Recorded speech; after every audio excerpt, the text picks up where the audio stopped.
Bismillahirrahmanirrahim. This is the lecture B of 13th week, and we are talking about the dynamic soil properties.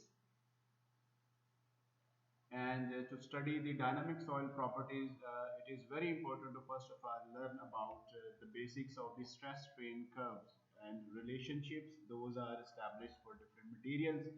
So here we were talking about the elastic and non-linear behavior of different materials. Over here you can see that typical curve in the figure A for mild steel, and you see that there is a kind of elastic limit and plastic limit and then the rupture point.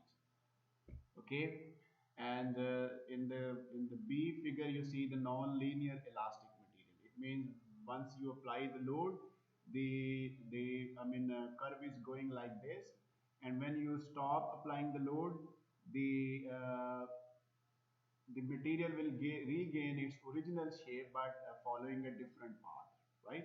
So this is this is loading, this one is loading, and this one is unloading. So this is called as non-linear elastic behavior. And over here you see the perfectly plastic behavior in the figure C, where there is a kind of no elastic behavior of a material. It's just taking the load immediately and then showing that there is no depreciation after taking some load, uh, and there is no peak. So this type of material is called as perfectly plastic. And over here in the D, you see that this is elasto-plastic material, right? Behavior. So similarly, we talked about the brittle behavior where there is a kind of elastic range, and then after that there is no plastic range. In the absence of that, the material will get ruptured, right? And then we talked about the work hardening and work softening terminologies. And now we have a question. Where we will place our soil material? In these kind of curves, where we are going to fit in the soil in these curves. So most of the time, the natural material is a kind of brittle material, right? Like rock, and soil is a kind of, it is entirely different, heterogeneous material. So its behavior is a kind of non-linear, and when we are going to make constitutive models to study the stress strain curves, then we consider piecewise linear behavior of the soil, and we set some conditions, and then we study the behavior of soil under those certain conditions, right? So this is a very complicated phenomena. For natural materials, like heterogeneity is main player that actually is the reason for the non-linear behavior in the soil. So we need to set some condition. Under certain condition, we study the stress strain behavior of natural materials. So because in nature they are very different, and in the natural condition their behavior is non-linear, but we consider them linear or piecewise linear under certain conditions. So that is called as equivalent linear behavior. Anyhow, this is the basics. You have already, I guess, studied these basics in the mechanics of materials course. All right. So how we measure the dynamic soil properties? This is very important. So there are number of field tests, number of laboratory tests, and model tests. Those are used to determine the soil properties. Some of them are dynamic soil properties. Some of them are just the normal soil properties, and the main important thing is how we are determining the soil properties. So there is a range. Some of the tests are called low strain tests, and some of them are called high strain tests, right? So what are the low strain tests? The strain level below 0.001%. If there is a deformation in the particular material that is, and that deformation is less than 0.001%, right? These are called as low strain test. It means practically there is no deformation taken place in the material. The original shape of the material is still intact, right? So that is called as low strain test. So I mean 0.001% is very low, right? 1% का भी 1000 जो हिस्सा है उसको आप 0.001% कहेंगे, ठीक है? So it means it is very low deformation. So if the strain is greater than 0.001%, right, then these are called as high strain test, ठीक है? तो जो हम फील्ड में टेस्ट परफॉर्म करते हैं, लैब में टेस्ट परफॉर्म करते हैं, जनरली ये ज़्यादातर हाई स्ट्रेन टेस्ट होते हैं। जैसे कि आप यहाँ पे अगर डायरेक्ट शियर टेस्ट कर रहे हैं तो उसमें आप विजिबल डेफर्मेशन देखते हैं मिलीमीटर्स के अंदर सॉइल के अंदर, तो वो एक हाई स्ट्रेन टेस्ट है, ठीक है? लो स्ट्रेन टेस्ट में जैसे कि आपके पास रेजोनेंस फ्रीक्वेंसी मीटर यहाँ पे आपकी लैब इंजीनियरिंग जियोलॉजी में अवेलेबल है, उससे जो आप डायनामिक प्रॉपर्टीज फाइंड आउट करते हैं वो लो स्ट्रेन टेस्ट है, क्योंकि उससे उसमें जो आपकी रॉक्स की कोर है उसमें कोई चेंज नहीं आती, डेफॉर्मेशन नहीं आती, ठीक है? उसको नॉन डिस्ट्रक्टिव टेस्ट भी कहेंगे। तो ऐसे टेस्ट जो होते हैं जहाँ पे डेफॉर्मेशन 0.001% से कम होती है उसे हम कहते हैं लो स्ट्रेन टेस्ट, और उससे हम जनरली डायनामिक प्रॉपर्टीज जो है ना वो फाइंड आउट करते हैं, ठीक है? और हाई स्ट्रेन टेस्ट हैं, फील्ड में भी हैं, लैब में भी हैं, जिससे भी हम डायनामिक प्रॉपर्टीज फाइंड आउट कर सकते हैं। उसमें एक्चुअली हम डेफॉर्मेशन को देखते हैं, सॉइल को फेल होते हुए देखते हैं, और उस पे फिर आप उसकी साइक्लिक लोडिंग जो है वो फाइंड आउट कर लेते हैं, जिससे फिर आपके पास shear स्ट्रेंथ जो है वो उस मटेरियल की आ जाती है इन डायनामिक मोड, राइट? सो फील्ड में आपके पास अगर आप क्लासीफाई करें तो लो स्ट्रेन टेस्ट है, फिर उसके बाद आपके पास हाई स्ट्रेन टेस्ट है, ठीक है? उसके बाद जब आप नीचे जाते हैं लो स्ट्रेन में तो वो आपके नॉन डिस्ट्रक्टिव टेस्ट ज़्यादातर इसमें आ जाते हैं। तो जो फिजिकल मेथड्स ऑफ प्रोस्पेक्टिंग आपका जो कोर्स है उसमें आप जितने भी वो टेस्ट करते हैं वो सारे नॉन डिस्ट्रक्टिव टेस्ट हैं, लो स्ट्रेन टेस्ट हैं, ठीक है? उससे आप डायनामिक प्रॉपर्टीज जो है वो फाइंड आउट करते हैं, राइट?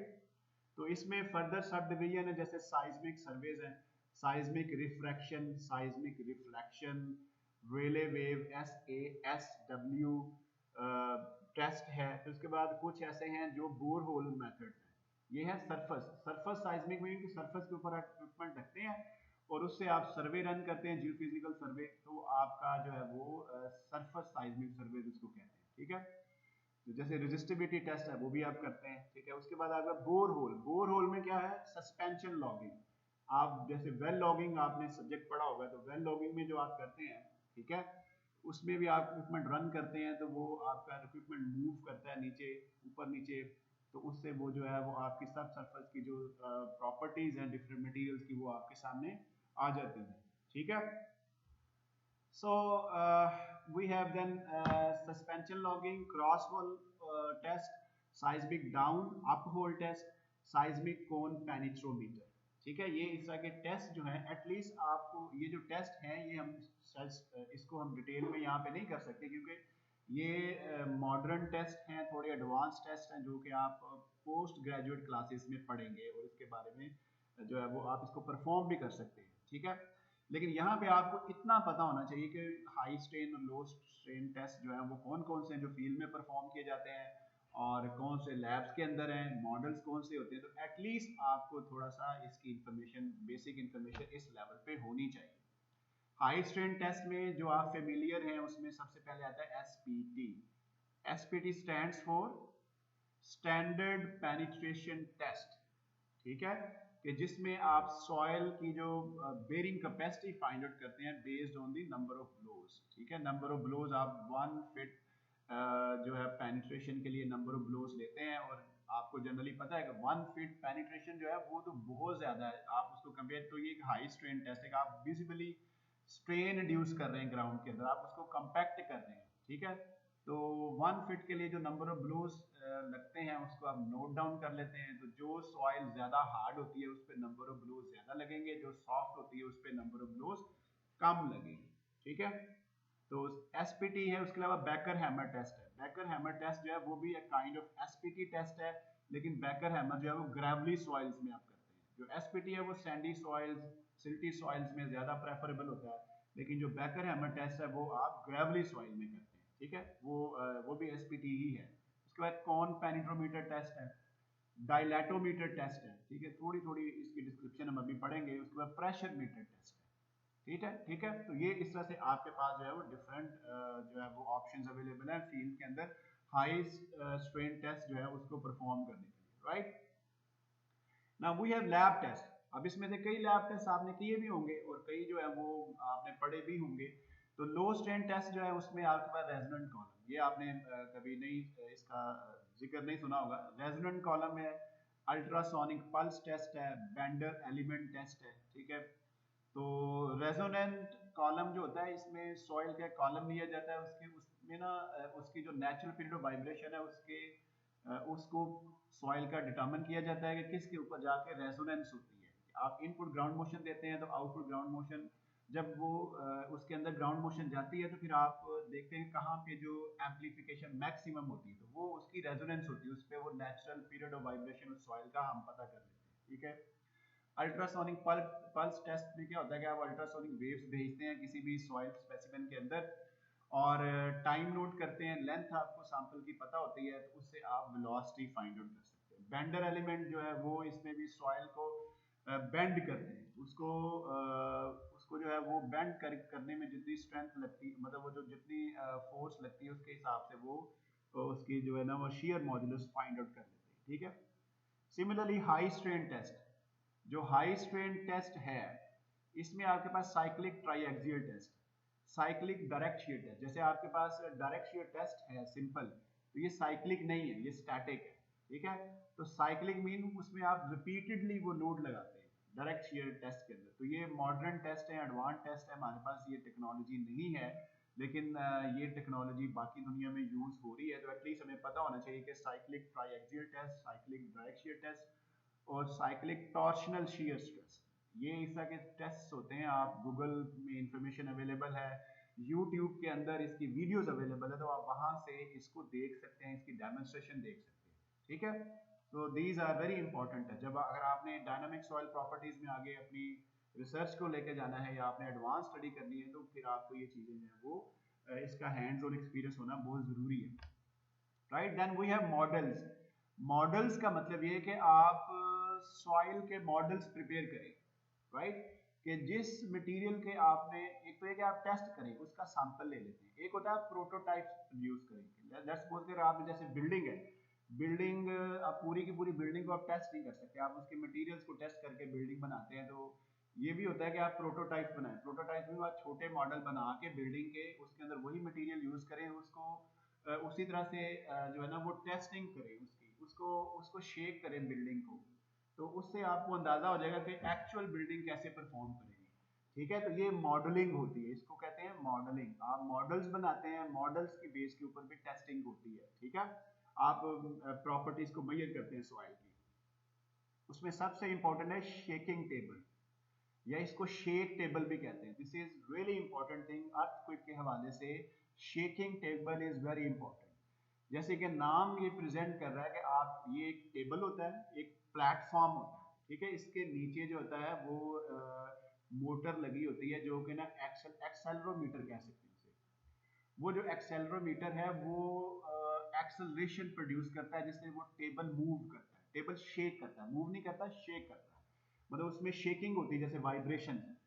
वो जो वाइब्रेशंस हैं वो फिर क्या करती हैं, अगर आप फिर शेकिंग टेबल जो होता है ये मतलब लोअर प्लेटफॉर्म का एक टेबल होता है और इसके नीचे एक्सेलरोमीटर्स लगे होते हैं जो कि एक्सेलरेशन प्रोड्यूस करते हैं, ठीक है। तो आप शेकिंग टेबल को यूज कैसे करते हैं, इसमें ये होता है कि ये अंदर से एम्प्टी होता है, एक कंटेनर की तरह होता है, कंटेनर की तरह होता है, आप इसमें सॉइल फिल करते हैं, डिफरेंट लेयर जो आपकी फील्ड के अंदर है वो आप इसके अंदर फिल करते हैं।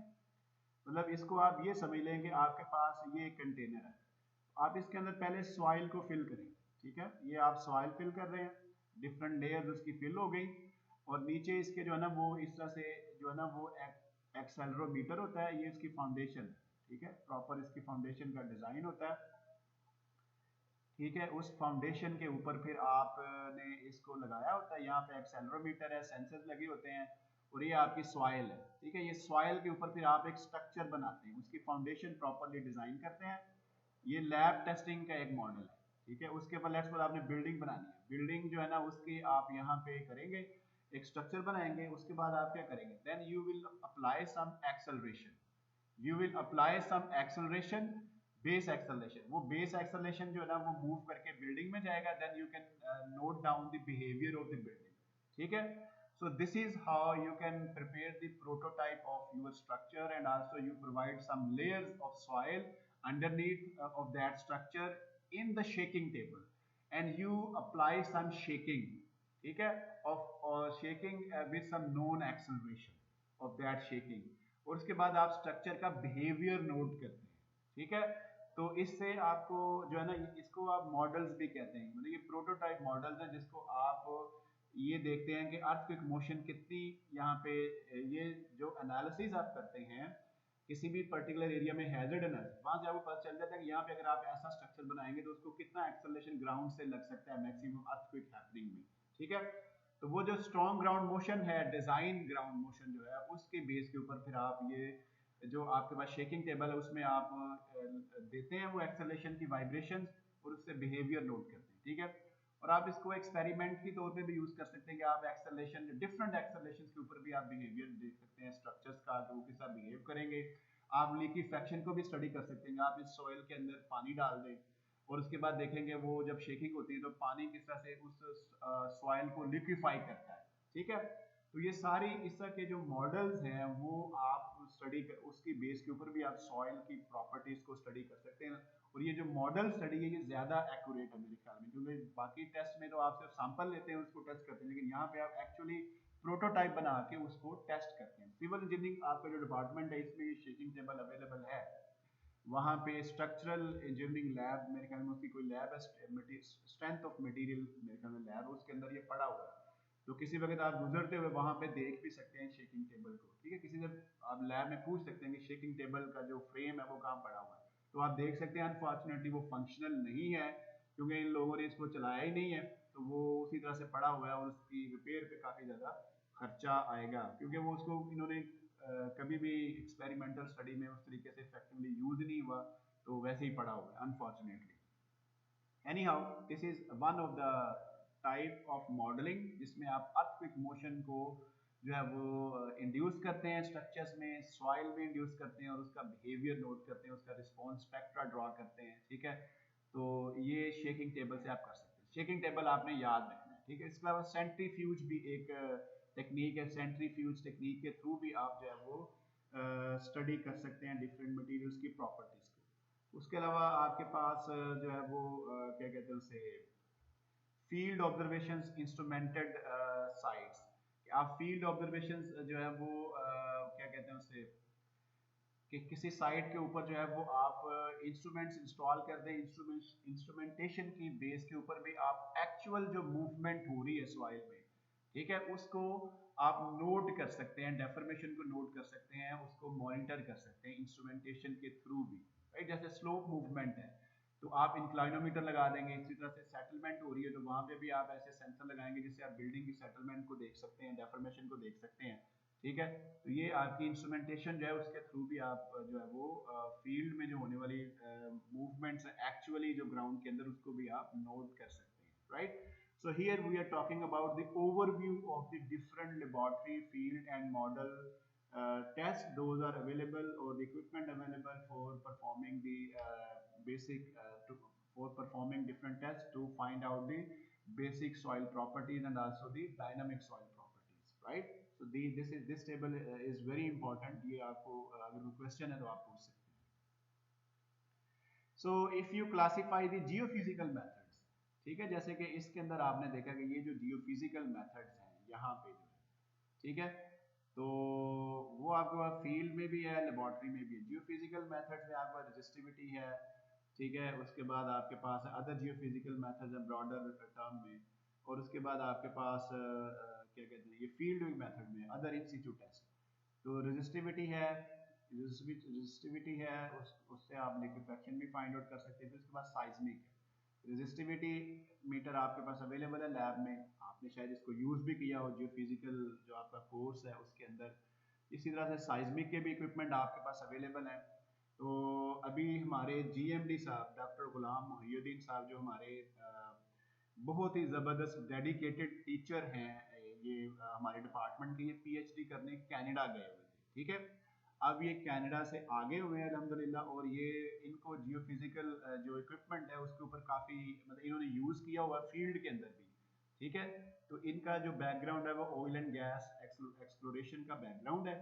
तो अब ये कि हमारी जियो फिजिक्स भी फर्दर स्ट्रेंथन हो जाएगी, ठीक है। इनको ये रेजिस्टिविटी मीटर, साइज्मिक जो आपके पास रिफ्लेक्शन मीटर है वो भी आता है, इस तरह से जीपीआर इनको आता है अच्छे तरीके से, ठीक है। तो अगर आप में से किसी ने जियो फिजिकल इक्विपमेंट के ऊपर बीएससी का प्रोजेक्ट करना होगा तो he is the best choice, ठीक है। वो कम से कम दो दो जो आपके ग्रुप्स हैं वो ले सकते हैं और आपको वो बीएससी के प्रोजेक्ट्स करवा सकते हैं। और मेरे ख्याल में आजकल बहुत ज़्यादा इन है जियो फिजिकल मेथड्स ऑफ प्रोस्पेक्टिंग जो है वो बहुत ज़्यादा इन है मिनरल एक्सप्लोरेशन के लिए।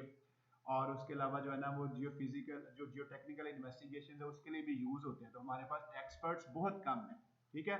आप में से I would like to encourage you कि आप में से कम 2 ग्रुप जो है वो जियो फिजिक्स पे अपना बीएससी का प्रोजेक्ट करें और उसमें डॉक्टर जीएमडी साहब जो है ना उनसे रिक्वेस्ट करें, ठीक है। तो वो आपको बड़ा ज़बरदस्त प्रोजेक्ट करवा देंगे जिससे आपको इक्विपमेंट चलाना भी आ जाएंगे, उसकी इंटरप्रिटेशन भी आ जाएगी, ठीक है। वो आपकी जॉब हंटिंग के लिए ज़बरदस्त आपके वो प्रोजेक्ट्स हो जाएंगे, ठीक है। ऑलराइट, तो जियोफिजिकल में आपके पास फिर ये डिफरेंट ये आपने सिर्फ नाम याद रखने फिलहाल। जैसे लो स्ट्रेन में क्रॉस होल है, डाउन होल है, पिज़ोकॉन है, ठीक है। ये सारे जो आपके पास डिफरेंट क्या कहते हैं उसे इक्विपमेंट है जो यूज़ होते हैं। और इसमें ये जो लिखे हुए वी एस, इसका क्या मतलब है? शेयर वेव वेलोसिटी, ठीक है। तो इसी तरह से डी एस है डायरेक्ट शेयर वेव वेलोसिटी, ठीक है। इस तरह से आपके पास ये डिफरेंट पैरामीटर्स हैं जो आप फाइंड आउट करते हैं। तो सबसे इंपॉर्टेंट पैरामीटर जो है वो है आपका बी एस, जो कि शेयर वेव वेलोसिटी है, ठीक है। ये जो है वो आपकी बहुत ज़रूरी है। उसके अलावा डायरेक्ट शेयर वेव वेलोसिटी है, लेकिन ज़्यादा जो इंपॉर्टेंट है वो शेयर वेव वेलोसिटी है, ठीक है। ये सारे जो आपके पास डिफरेंट जियोफिजिकल इक्विपमेंट हैं जो साइज्मिक्स में आते हैं, ये आपके यूज होते हैं शेयर वेव वेलोसिटी को फाइंड आउट करने। डिफरेंट मटेरियल्स की शेयर वेव वेलोसिटी डिफरेंट होती है, ठीक है। तो इसको बेसिकली आप सब सरफेस इन्वेस्टिगेशन में यूज करते हैं, stratigraphy and characterisation of the subsurface material. ये बहुत ज़रूरी होता है, जियो टेक्निकल इन्वेस्टिगेशन का ये पार्ट है और ये बहुत ज़रूरी है। और इसके एक्सपर्ट्स बहुत कम हैं जो फिजिकल ये जो सर्वेइंग करते हैं। तो आपका क्योंकि इंजीनियरिंग का बैकग्राउंड है तो आप इन इक्विपमेंट को ज़्यादा अच्छे तरीके से समझ सकते हैं, right. Similarly you have low strain है, उसके बाद आपके पास फिर उसके बाद ये कि आपने पी वेव मेजर करनी है कि एस वेव मेजर करनी है, उसके हिसाब से ये आपके पास जो है वो फर्दर क्लासिफिकेशन है, ठीक है। फिर उसके बाद क्रॉस होल है, एस बी पी एम है। उसके बाद ये सारे जो टेस्ट हैं आपके, ये यूज होते हैं सॉइल की प्रॉपर्टीज को फाइंड आउट करने में, जिसमें सबसे इंपॉर्टेंट प्रॉपर्टी है शेयर वेव वेलोसिटी, ठीक हो गया। तो ये एक डायनामिक पैरामीटर है शेयर वेव वेलोसिटी जो है वो फाइंड आउट। वो जो आपकी साइज्मिक वेव्स होती हैं वो शेयर वेव्स ही होती हैं, ठीक है, एस वेव जिसे कहते हैं।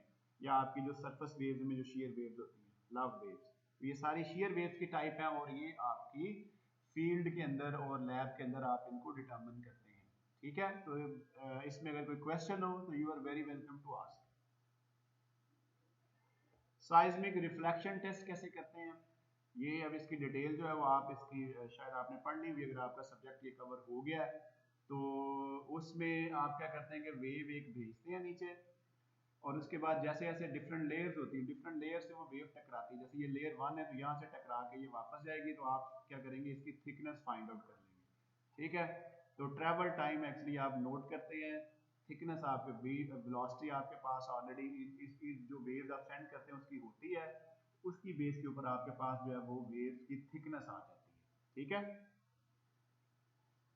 तो इसी तरह से आपके पास साइज्मिक रिफ्रैक्शन है। रिफ्रैक्शन में क्या होता है कि एक लेयर से डेविएट करके दूसरी लेयर में जाती है और फिर उसके बाद तीसरी में लेयर में जाती है, तो रेडिएट जो आपकी साइज्मिक वेव्स हैं फिर इस तरह से वो वापस आती हैं, ठीक है। इस तरह से वापस आके तो ये ट्रैवल टाइम आपको यहाँ पे मिल जाता है। जियो फोन्स लगे होते हैं यहाँ पे, वो जियो फोन जो है वो आपके जो है ना वो यहाँ पे आप इस पहले ये वो वाइब्रेशंस क्रिएट करते हैं, हैमरिंग से कर सकते हैं, आप डेटोनेशन से कर सकते हैं। सब सर्फेस के अंदर यहाँ पे एक छोटा सा आप होल ड्रिल करते हैं, उसके अंदर आप इसको मटेरियल्स को या हैमरिंग करते हैं, तो आपके पास ये डिफरेंट लेयर्स के ऊपर, क्योंकि रिफ्रैक्शन क्या होता है, ये डेविएट करती हैं वेव्स डिफरेंट, जब मटेरियल डिफरेंट होता है तो डेविएशन इसकी उसी तरह से अकॉर्डिंगली जो है वो हो जाती है वेव्स की। तो ये आपके पास सारी जो थिकनेसेस हैं वो फाइंड आउट हो जाती हैं उसके ट्रैवल टाइम ग्राफ से।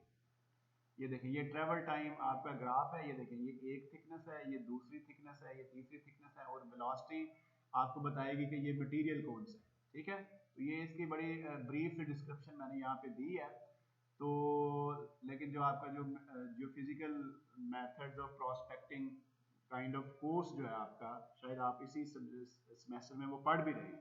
ठीक है, तो उसकी बेस के ऊपर जो है वो आप ये you must be able to interpret this kind of data to find out the thickness of the different material. तो ये जियोटेक्निकल इन्वेस्टिगेशन ही है। ठीक है, सिमिलरली यू हैव सो जब आप इसको ओवरऑल क्या कहते हैं उसे परफॉर्म करते हैं फील्ड के अंदर, तो इस तरह का प्रोफाइल सॉइल का जनरेट होता है इसकी बेस के ऊपर। ये जो ये वाला कर्व, ऐसा कर्व जब आप इसको सब सरफेस के अंदर उसको एक्चुअली ड्रॉ करते हैं तो आपके पास आ जाए, जैसे वी पी वी एस जो ये फिल मटेरियल है, फिर ये बे मड है, अपर सैंड है, स्टिफ एंड क्ले सैंड है, फर्म क्ले है, फिर उसके बाद नीचे रॉक है। अभी देखेंगे वेलोसिटी बढ़ती जा रही है, अब ये ट्रेंड देख लें आप इसका। ठीक है, डेविएशन है, डेविएशन की बेस के ऊपर क्या होता है कि आपके पास जो है वो मटेरियल्स की प्रॉपर्टीज का पता चल जाता है। तो यहाँ पे आप देखेंगे वेलोसिटी पी वेव की काफ़ी ज़्यादा है, उसके बाद ये एस वेव की कम है, फिर उसके बाद फिर यहाँ पे ये फिल मटेरियल बे मड है, मड भी सॉफ्ट है तो वी एस कम हो गई। फिर अपर सैंड स्टिफ सैंड है तो वी एस जो है वो ज़्यादा हो गई, क्योंकि स्टिफ मटेरियल है तो वी एस ज़्यादा हो जाएगी। फिर उसके बाद फर्म क्ले है, क्ले में जनरली जो होती है वी एस कम होती है। ठीक है, सैंड में ज़्यादा होती है। फिर स्टिफ क्ले है, फिर उसके बाद ये जो हार्ड रॉक है, तो हार्ड रॉक में आपकी एस वेव जो है वो आपके पास आप देख लेंगे 3700 जो है वो क्या कहते हैं उसे मीटर पर सेकंड जो है वो हो गई है। राइट, तो इसी तरह से आप देख सकते हैं कि ये आपके पास VP है, VP जो है ना वो भी उसकी वेरिएशन देख लें आप। ठीक है, और VP जो है वो भी जनरली इंक्रीज हो रही है क्योंकि मटेरियल स्टिफ हो रहा है। ठीक है, और यहाँ पे आप देखें कितनी ज़्यादा, तो ये जो वेलोसिटीज होती हैं ये रिप्रेजेंट करती हैं कि किस किस्म के मटेरियल की क्या वेलोसिटी है। ठीक है, कोई मटेरियल सॉफ्ट है, स्टिफ है, या क्या क्या टाइप है, उसके हिसाब से वेलोसिटी प्रोफाइल चेंज करता है। और ये जो वेलोसिटी प्रोफाइल है सब सरफेस, इसकी वजह से आप लिथोलॉजी को डिटरमिन कर लेते हैं। जब आप कंफर्मेशन करनी हो तो आप होल ड्रिल करते हैं, फिर होल ड्रिल करके आप एग्जैक्टली जो है वो उसकी डेप्थ को देख सकते हैं कि आपके रिजल्ट जो है वो किस तरह से इस एग्जैक्टली जो डेप्थ यहाँ पे एनकाउंटर होगी बोर होल में, उसके साथ आपके रिजल्ट किस तरह से टैली करते हैं, तो इस तरह से वेरिफिकेशन भी हो जाती है। ठीक है, तो ये जो आपके जो फील्ड टेस्ट हैं, जियो फिजिकल जो मेथड्स हैं, साइज्मिक जो मेथड है, ये आपके सब सरफेस इन्वेस्टिगेशन में भी यूज होते हैं, ऑयल एक्सप्लोरेशन में भी यूज होते हैं, जो कि डीप रिफ्लेक्शन सर्वेज आप करते हैं, वो किलोमीटर तक नीचे का आपके पास सब सरफेस प्रोफाइल आ जाता है। ठीक है, तो these are very powerful tools to find out the dynamic properties of the subsurface material. तो उसके बाद स्टैंडर्ड पेनिट्रेशन टेस्ट है, you already I guess know that कि इसमें आप नंबर ऑफ ब्लोज काउंट करते हैं, और नंबर ऑफ ब्लोज जो हैं वो आपको 1 फीट डेप्थ के लिए आप देखते हैं, उसकी बेस के ऊपर फिर आप जो है ना वो बेरिंग कैपेसिटी फाइंड आउट कर सकते हैं। तो एसपीटी जो है ये वेरी हाई स्ट्रेन टेस्ट है। ठीक है, इसमें एक ट्यूब होती है, हॉलो ट्यूब होती है, उसके ऊपर हैमरिंग करते हैं, हैमर का जो लोड आई गेस वो 30 kg होता है, या इस तरह से आपका वो बुक्स में गिवन है क्या स्पेसिफिकेशन है। तो वो हैमर जो है वो आप उससे इम्पैक्ट क्रिएट करते हैं, ट्यूब अंदर से हॉलो होती है, वो पेनिट्रेट करती जाती है, और सैंपल उसके अंदर आ जाता है। तो आपने स्केल ऊपर लगाया होता है, यहाँ पे स्केल होता है, स्केल के ऊपर आप देख लेते हैं कि कितनी पेनिट्रेशन होगी, 1 फुट के ऊपर जितने नंबर ऑफ ब्लोज लगेंगे वो आप नोट डाउन कर लेते हैं, फिर आपको फर्दर पेनिट्रेशन होती रहती है। तो एक सर्टेन डेप्थ तक जो है वो आप पेनिट्रेशन रेट्स ले लेते हैं, और उसकी बेस के ऊपर बेरिंग कैपेसिटी डिफरेंट लेयर्स के ऊपर जो है वो सब सरफेस में आपके पास पता चल जाती है नंबर ऑफ ब्लोज की बेस के ऊपर। ठीक है, अगर आपने ज्यादा एक्यूरेट रिजल्ट्स लेने हैं तो फिर यहाँ पे एक होता है एसपीटी करेक्शन फैक्टर। ठीक है, आपकी ये जो टेक्स्ट बुक है जियो टेक्निकल एप्लीकेशन इंजीनियरिंग, इसमें इसकी डिटेल गिवन है कि एसपीटी करेक्शन फैक्टर फिर आप अप्लाई करते हैं, तो उससे आप क्या ले लेते हैं, करेक्टिव नंबर ऑफ ब्लूज ले लेते हैं। ठीक है, और वो जो करेक्टिव नंबर ऑफ ब्लूज हैं उसके अगेंस्ट आप इफेक्टिव ओवरबर्डन स्ट्रेस के साथ वो करेक्टिव नंबर ऑफ ब्लूज की वैल्यूज है वो चेंज होती है। ये फार्मूला गिवन है। ठीक है, ये जस्ट आप इसको याद रखें। इफेक्टिव नंबर ओवरबर्डन क्या होता है, ओवरबर्डन जो जिस डेप्थ के ऊपर आप टेस्ट परफॉर्म कर रहे हैं उसके ऊपर जो थिकनेस है ओवरबर्डन की, ठीक है, उसका उसमें जो इफेक्टिव स्ट्रेसेस जनरेट हो रही है वो कितनी है। ठीक है, तो इसकी डिटेल में हम नहीं जाते, बस ये आप याद रखेंगे जो स्टैंडर्ड पेनिट्रेशन टेस्ट है that is high strain test. Similarly we have dilatometer. Dilatometer test जो है ये भी आपके पास सॉइल की ग्राउंड की जो प्रॉपर्टीज हैं डेफॉर्मेशन के लिए इसको यूज किया जाता है। ये डायलेटोमीटर का ये इस तरह से एक चपटा सा ये होता है, एक पोर्शन होता है प्लेट की फॉर्म में, इसको आप ग्राउंड के अंदर इंजेक्ट करते हैं तो ये जो मेम्ब्रेन है, ये देखिए यहाँ पे ये मेम्ब्रेन है, ये जो मेम्ब्रेन है ये इन्फ्लेट करती है, इसके अंदर आप प्रेशर डालते हैं। इसके अंदर आप जब प्रेशर डालते हैं, ठीक है, तो प्रेशर ये जो केबल्स हैं इसके जरिए प्रेशर इंड्यूस करते हैं, ये इन्फ्लेट करती है, ये जो मेम्ब्रेन जो है वो इन्फ्लेट करेगी, तो आपका जो ग्राउंड है वो डिफॉर्म होगा, ग्राउंड आपका साइड पे हटेगा लैटरली।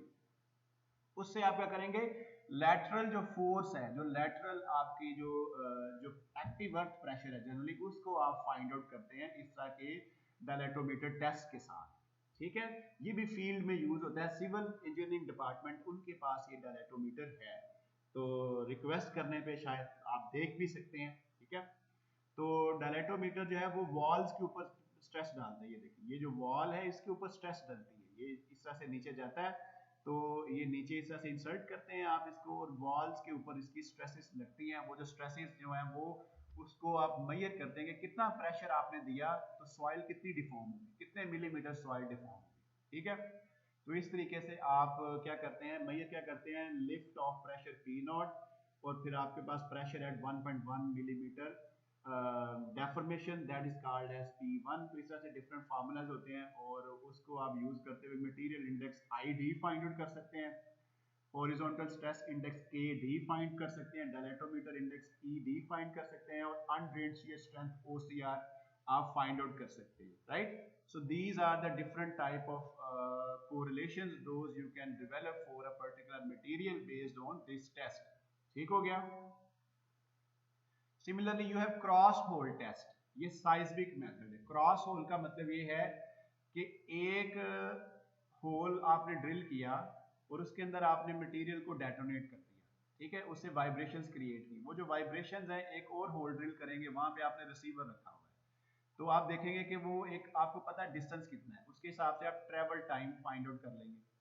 ठीक है, और फिर उसके बाद वही वेव जब यहाँ जाएंगी तो उसका भी ट्रेवल टाइम आपके पास आ जाएगा, तो उसकी बेस के ऊपर आप v फाइंड आउट कर लेंगे। ठीक है, x आपको पता है, t आप फाइंड आउट कर लेंगे, तो उससे आपके पास v जो है वो फाइंड आउट हो जाएगी। वो v डिपेंड करता है कौन सी है, शेयर वेव वाली है या vp है।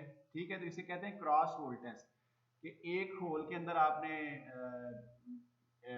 वाइब्रेशंस क्रिएट की और बाकी होल्स के अंदर आपने रिसीवर्स लगा दिए, जियोफोन्स लगा दिए, उसकी बेस के ऊपर आप वहां से देख लेंगे वाइब्रेशन वहां तक कितने टाइम में पहुंचती है, तो इससे टाइम पीरियड आ जाता है, आपको स्पेसिंग का पता होता है बोर होल की, तो आपके पास वेलोसिटी आ जाती है। ठीक है, वेरी सिंपल। सो अगर आपने डायनामिक जो प्रॉपर्टीज के जो टेस्ट हैं डिफरेंट टाइप के, वो आप यहाँ पे ये जो आपके पास गिवन है वेबसाइट, यहाँ पे जा सकते हैं और वहाँ पे आप डिटेल में ये चीज़ें फाइंड आउट कर सकते हैं। ठीक है, आप उसके बारे में अपनी इंफॉर्मेशन को इम्प्रूव कर सकते हैं, राइट। तो बीएससी लेवल पे बहुत सारी चीज़ें डिटेल में नहीं पढ़ाई जाती, आप चीज़ें याद रखें कि बाद दफ़ा आप सिर्फ टच करते हैं एक टॉपिक को, लेकिन वो जो टॉपिक है पूरी फील्ड होती है, तो आपके अंदर ये एक नेचुरली एक टेंडेंसी होनी चाहिए कि आप खुद से भी एक्सप्लोर करें बहुत सारी चीज़ें और अपने टीचर से वो चीज़ें डिस्कस करें, पूछें, तो ये आपके पास बड़ी अच्छी अपॉर्चुनिटी होती है कि आप अपने नॉलेज को इन्हांस कैसे करें। बाद दफ़ा क्लासरूम के अंदर जो नॉलेज होता है वो कन्फाइंड होता है, आपने कंटेंट भी कवर करना होता है, लेकिन अगर उसमें छोटे छोटे टॉपिक्स हैं जो आपको पता है कि वो आपके इंटरेस्ट के हैं, तो आप उससे रिलेटेड डिटेल में भी उनको स्टडी कर सकते हैं।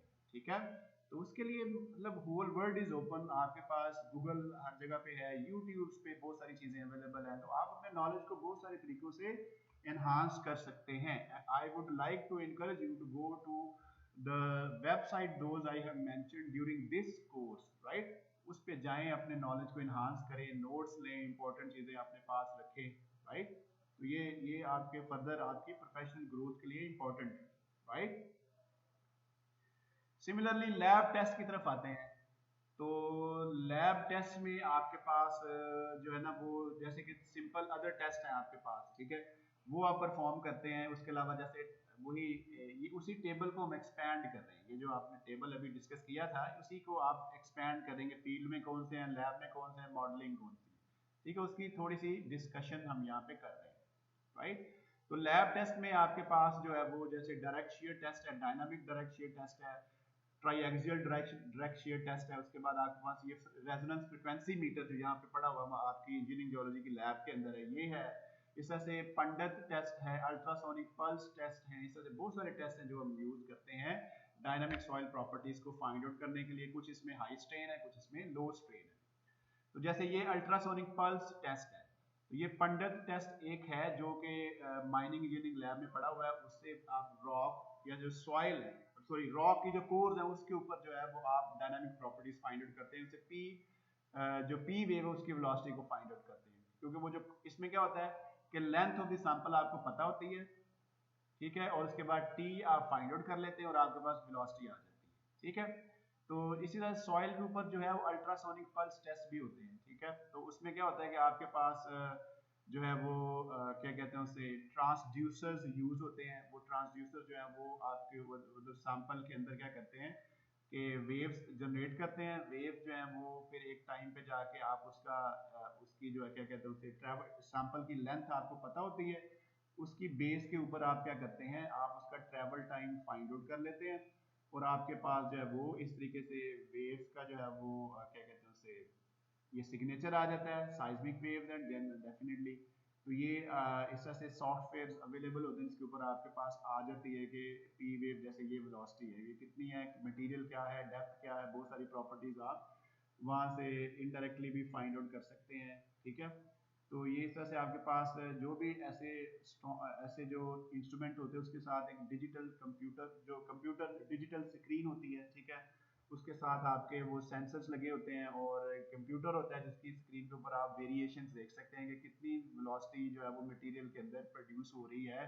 अगर आप उसकी वेरिएशन क्या है उसको आप देख सकते हैं, स्ट्रेन कितनी प्रोड्यूस हो रही है।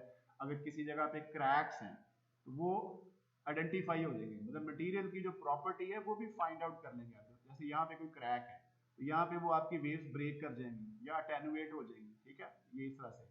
तो ये जो क्रैक्स हैं उसको भी ये मेजर कर लेंगे। ये देखिए ये यहाँ पे क्रैक है, ठीक है। उसके बाद अगर इस तरह से और भी जो है ना इस तरीके से आप जैसे ये क्रैक है, ठीक है, और ये क्रैक है, तो ये सारा आपका स्क्रीन के ऊपर आ जाएगा कि कहाँ पे माइक्रो फ्लॉज अवेलेबल है, ठीक है। माइक्रो फ्लॉज को आप फाइंड आउट कर सकते हैं, राइट।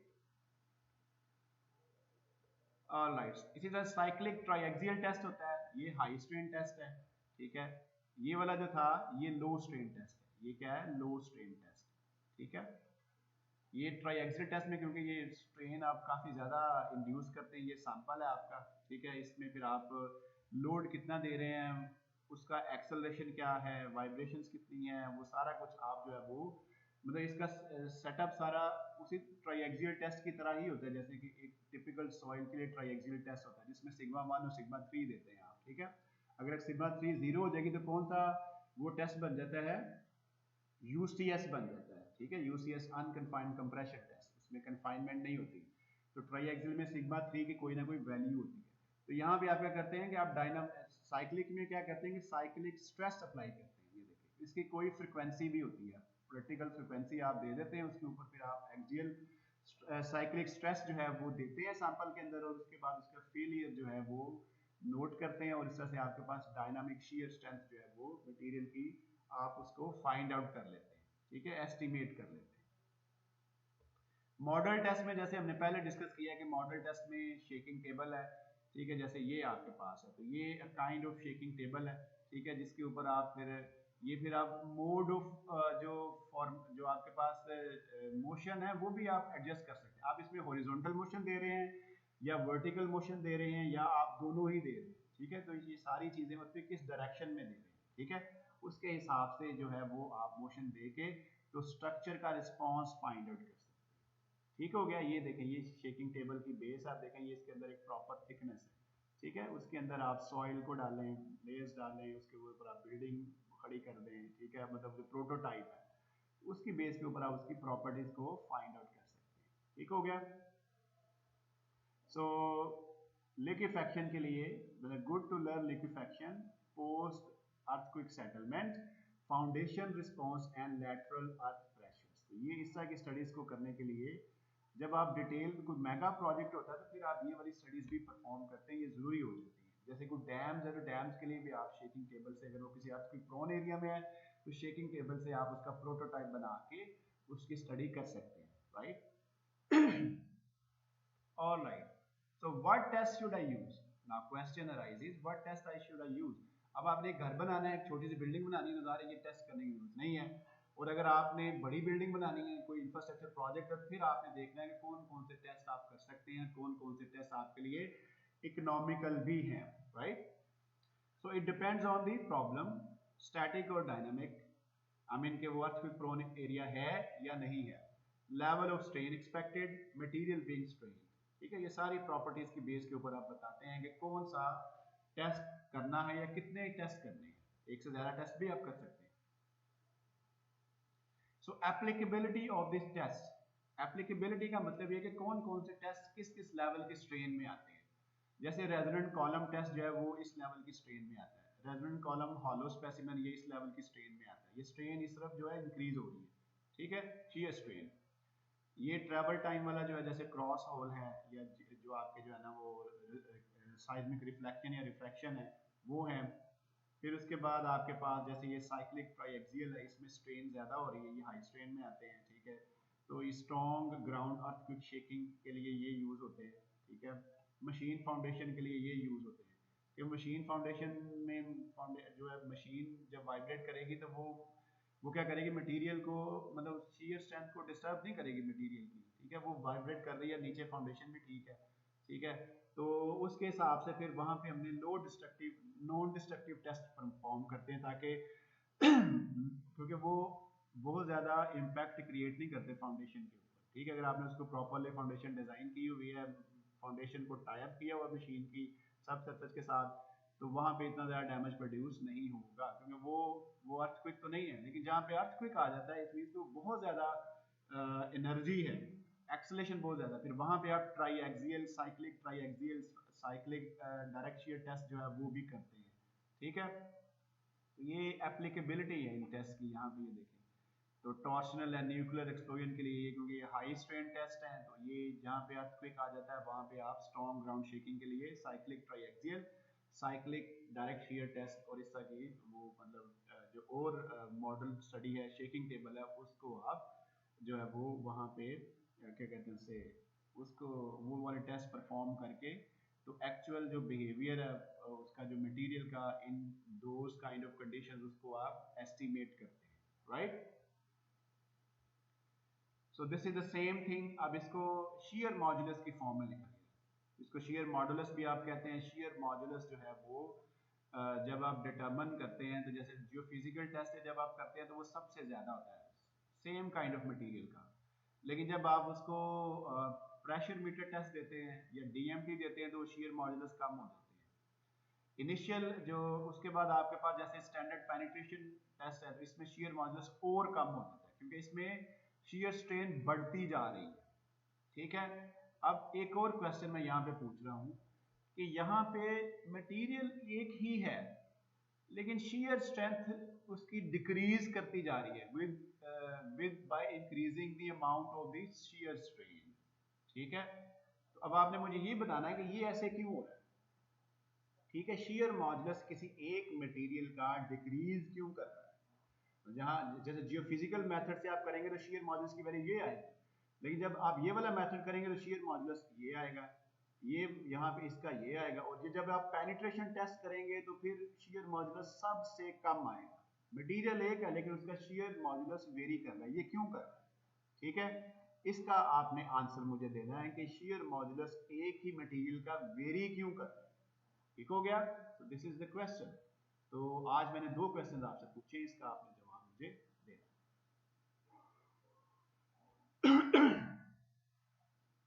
इसके बाद क्योंकि हम डिस्कस ये कर रहे हैं dynamic properties of the material, तो डायनामिक प्रॉपर्टीज में जो चीज आप फाइंड आउट करते हैं वो है cyclic strength, cyclic strength of the soils. ठीक है, cyclic strength of the soil जो है वो आप कैसे डिटरमिन करते हैं?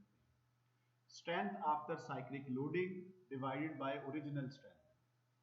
Strength after cyclic loading by original strength, ये इसकी रेशियो इस तरफ गिवन है ग्राफ में, और इस तरफ गिवन है peak cyclic strain divided by failure strain in static condition. ठीक है, ये एक ग्राफ है जो कि स्ट्रेस और स्ट्रेन के दरमियान है, ये चीज आपने याद रखनी है। एक्सपेरिमेंटल डाटा है जिसमें सैन फ्रांसिस्को बे मड है, एंकरेज सिल्टी क्ले जोन 2 है, फिर एंकरेज सिल्टी क्ले जोन 3। ये 3 तरह की सॉइल्स के ऊपर ये टेस्ट किया गया जिसमें जो उसकी डायनामिक प्रॉपर्टीज को फाइंड आउट करने के लिए। तो ये एक्चुअली स्ट्रेस और स्ट्रेन का ही कर्व है, लेकिन इसमें हमने क्या लिया है कि एक मटेरियल जो है उसकी ओरिजिनल स्ट्रेंथ फाइंड आउट की स्टैटिक कंडीशन में, फिर उसके बाद उसकी स्ट्रेंथ फाइंड आउट की साइक्लिक लोडिंग में, उसकी आपने यहाँ पे क्या ले ली, रेशियो ले ली। ठीक है, ये रेशियो जो है उसका ग्राफ है। और इस तरफ आपने क्या किया, इस तरफ आपने स्ट्रेंथ ली आपने स्टैटिक कंडीशन में, उसके बाद साइक्लिक में उसकी रेशियो ले ली। ठीक है, तो वो पैरामीटर इस तरफ है। ठीक हो गया, तो ये अब आपको समझ आ गई कि ये ग्राफ किस तरह से ड्रॉ किया। ऑलराइट, अब यहाँ पे हो क्या रहा है कि साइक्लिक स्ट्रेंथ जो है वो आप ये देखेंगे जब आपकी रेशियो 1 है, साइक्लिक स्ट्रेंथ आफ्टर लोडिंग मतलब डायनामिक जो स्ट्रेंथ है और उसके बाद डिवाइडेड बाय ओरिजिनल स्ट्रेंथ, दोनों की लोडिंग 1 का मतलब क्या है कि स्टैटिक लोडिंग में भी उसकी स्ट्रेंथ वही है और डायनामिक लोडिंग में भी उसकी स्ट्रेंथ जो है वो वही है। अगर आपका स्ट्रेन लेवल बहुत कम है ये देखिए, अगर आपका स्ट्रेन लेवल यहाँ तक है, तकरीबन यहाँ तक, तो स्ट्रेन लेवल अगर बहुत कम है, ये रेशियो बहुत कम है, ये वाली 0.25 से भी कम है, तो आपके पास दोनों स्ट्रेंथ बराबर है। ठीक है, साइक्लिक भी बराबर है और उसकी जो है वो ओरिजिनल स्ट्रेंथ दोनों बराबर है। लेकिन जैसे ही स्ट्रेन लेवल इंक्रीज हो रहा है, ये जो रेशियो इंक्रीज हो रही है, ये जो रेशियो है साइक्लिक स्ट्रेंथ की और ओरिजिनल स्ट्रेंथ की, ये कम हो रही है। कम कब होगी, 1 से कम कब जाएगी, जब ये वाली न्यूमरेटर में जो ये वाली वैल्यू कम हो जाएगी और ये वाली डिनोमिनेटर में ज्यादा हो जाएगी। ठीक है, तो ये रेशियो डिक्रीज करेगी। ठीक हो गया, तो जब ये रेशियो डिक्रीज करेगी तो इसका मतलब क्या हुआ कि आपकी जो स्ट्रेन है, ये वाली जो रेशियो है ये इंक्रीज करेगी। ठीक है, तो इससे क्या आपके ज़हन में आया कि जितना ज़्यादा स्ट्रेन ज़्यादा होगी, आपकी साइक्लिक जो स्ट्रेंथ है मटेरियल की वो कम होना शुरू हो जाएगी। ठीक है, तो ये चीज़ आपको समझ आई। कुछ ना कुछ आपको ना जो पिछले क्वेश्चंस पूछे हैं उसके आंसर इनडायरेक्टली इस ग्राफ में भी मिल जाएंगे। ठीक है, थोड़ा सा गौर करें इसके ऊपर, और फर्दर अगर कोई क्लैरिफिकेशन करनी है तो आप मुझसे ज़रूर पूछें। ठीक है, तो यहाँ पे डिस्कशन को स्टॉप करते हैं, और चैप्टर नंबर 6 में से कुछ चीज़ें मैंने सिलेक्टिव ली हैं, बाकी नहीं ली, क्योंकि वो एडवांस लेवल की हो जाती हैं तो वो मैंने नहीं ली, लेकिन जो चीज़ें डिस्कस की हैं उससे रिलेटेड आप थ्योरी को पढ़ लें। तो एंड रिजल्ट क्या है, जो आपकी सॉइल प्रॉपर्टीज जो हमने डिस्कस की उसके एंड रिजल्ट क्या है, empirical relationship to G max. G max क्या है, शेयर मॉड्यूलस, शेयर मॉड्यूलस जो है वो सॉइल का।